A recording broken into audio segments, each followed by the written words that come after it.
Jojua PJJ Sektor 2. Jemaat yang terkasih dalam Kristus Yesus, kita bertemu kembali dalam PJJ online malam hari ini. Dan hari ini kita berbicara mengenai salah satu surat Rasul Paulus kepada jemaat di Roma, Roma 8 ayat 9 sampai 11 dengan tema Geluh Simbaru Ibas Kristus. Jemaat Tuhan yang terkasih, menarik pembacaan kita pada 3 ayat yang menjadi perenungan kita pada hari ini karena Rasul Paulus secara sengaja memperlihatkan dua perbedaan hidup yang dilandaskan pada satu sisi pada roh, sisi yang lain pada daging. Dan Rasul Paulus berbicara tentang hidup oleh roh, dan jikalau hidup oleh roh, maka hidup itu dikuasai dan dipenuhi oleh roh Allah. Dan kemudian bagi setiap orang yang hidup di dalam roh Allah itu, dia ternyata memikirkan kehidupan dan mendapat damai sejahtera. Itu yang diperlihatkan oleh Rasul Paulus dalam pembacaan kita. Namun jikalau ada orang yang hidup menurut daging atau hidup di dalam daging, justru dia mengikuti keinginan dan semua apa yang diharapkan oleh daging semata. Artinya manusia hidup berdasarkan keinginannya, manusia hidup berdasarkan pikirannya, dan manusia tidak hidup berdasarkan apa yang diharapkan oleh Allah. Saya melihat sebuah perbandingan bahasa yang cukup menarik kalau kita membaca versi Karo dan versi Indonesia, ketika kita melihat hidup oleh roh itu, atau hidup di dalam roh itu memperlihatkan bahwa kita hidup di dalam sura-sura di bata. Versi itu dipakai. Tapi kalau kita hidup berdasarkan daging manusia, kedagingan saja, berarti kita hidup berdasarkan sura-sura ukur manusia. Rasul Paulus membedakan keduanya itu bahwa ketika kita hidup berdasarkan roh dan hidup di dalam roh, berarti kita hidup sepenuhnya dikuasai oleh Allah. Sedangkan hidup yang di dalam daging berarti kita hidup berdasarkan pikiran kita semata. Sura-sura ukur manusia dalam versi Karo. Oleh karena itu dalam 3 ayat yang menjadi pembacaan kita di PJJ hari ini, Rasul Paulus sedang menekankan jemaat di Roma bahwa mereka tidak hidup di dalam daging, tetapi mereka hidup di dalam roh. Karena ketika mereka hidup di dalam roh, roh itu menguasai mereka dan membuat hati mereka itu selalu terpaut kepada Allah. Tidak lagi mengikuti keinginan daging semata, tapi justru mereka mengikuti apa yang dikehendaki oleh Allah. Dan ketika Kristus itu ada di dalam kita, tubuh kita yang fana ini memang akan mati katanya pada ayat yang ke-10. Tapi tubuh yang fana itu akan dihidupkan kembali oleh roh Allah. Jadi teks ini berbicara tentang sebuah keberadaan manusia yang sesungguhnya fana, terbatas.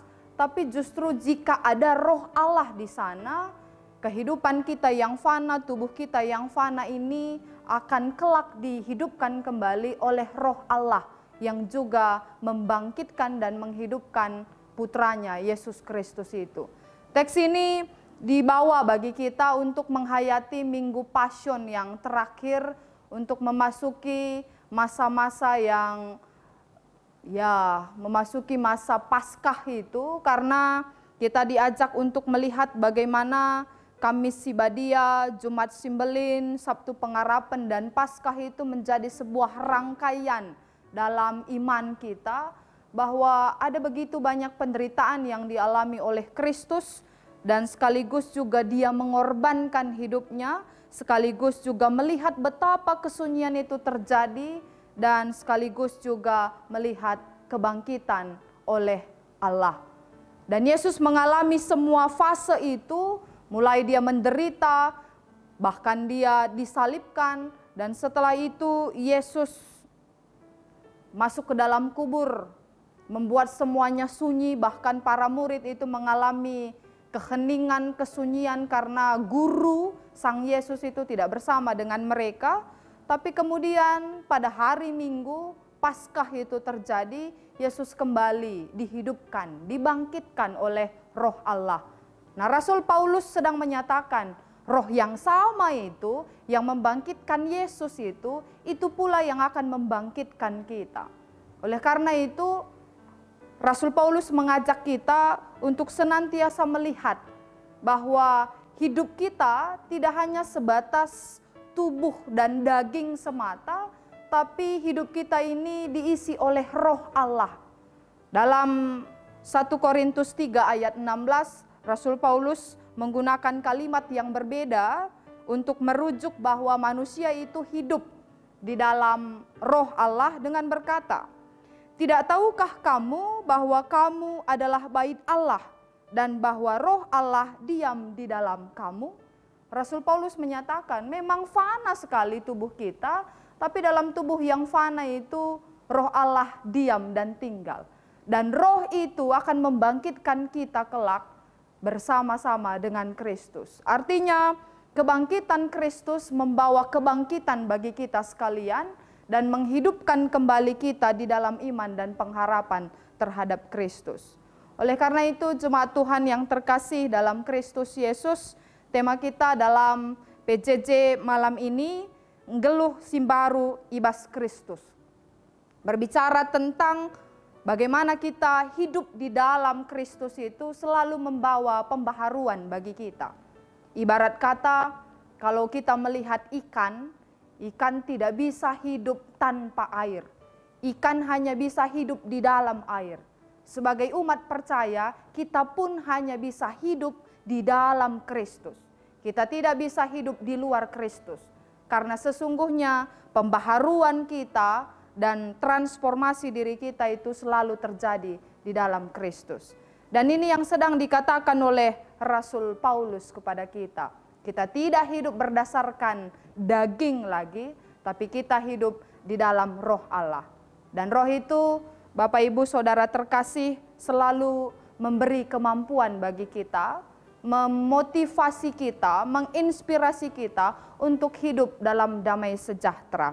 Dan dalam konteks saat ini tentu damai sejahtera yang sedang kita perjuangkan adalah damai sejahtera di tengah-tengah mewabahnya COVID-19 yang membuat kita penuh kewaspadaan, ketakutan, dan kegelisahan, bahkan mungkin saling curiga satu dengan yang lain. Ini nih akan bawa virus apa nih ketika dia datang kepada saya. Kita penuh dengan kecurigaan-kecurigaan. Tapi justru dalam tantangan yang sedemikian rupa kita diajak untuk hidup secara baru di dalam Kristus. Karena Kristuslah yang meneguhkan kita dalam proses saat ini. Dan saya melihat bahwa tantangan kita semakin besar karena Paskah sekalipun kita tidak bisa merayakannya sebagaimana biasanya. Mundur lagi Sabtu Pengharapan tidak sebagaimana biasanya. Mundur lagi Jumat tidak seperti Jumat Simbelin, tidak seperti biasanya. Bahkan Kamis Putih, ya, Kamis Simbelin pun tidak seperti biasanya.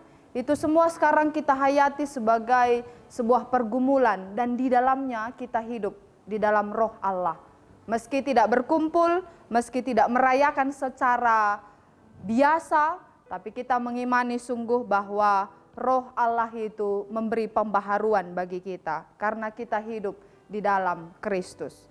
Jemaat yang terkasih, Bapak Ibu Saudara terkasih, marilah kita terus berpengharapan meski menghayati Paskah tidak secara langsung, bahkan bertanya-tanya nih, bagaimana Kamis Sibadia, bagaimana nih lakon Persadan Sibadia kita laksanakan, itu semua menjadi sebuah tantangan bagi kita. Tapi kita mengimani sungguh bahwa Allah hadir bersama-sama dengan kita di dalam rohnya itu.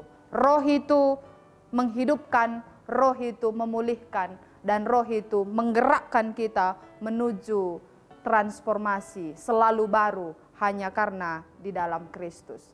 Selamat menikmati masa-masa menuju Paskah. Dan biarlah Roh Allah terus memberi kemenangan bagi kita meski dengan cara yang sangat berbeda saat ini.